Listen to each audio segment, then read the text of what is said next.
Salutare tuturor! Bine v-am regăsit la un nou episod de care să vorbim despre un nou cub Rubik pe Temu care costă 0 euro, adică este gratis. Uitați, dacă are mișelinii pe aici înseamnă că poți să desfaci.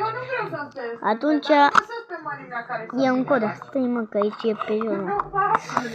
Uite, aici îl deschizi și aici ai un cod. Aici pune 325331, dar voi nu-l vedeți bine de la lumină.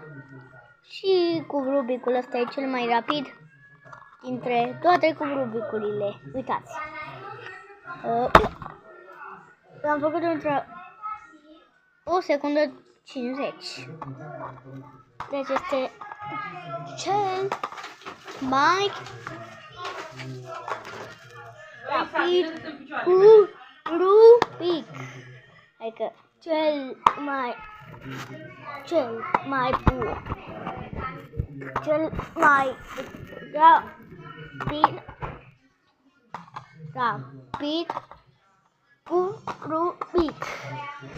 Uitați să dați de butonul ăla de like și subscribe.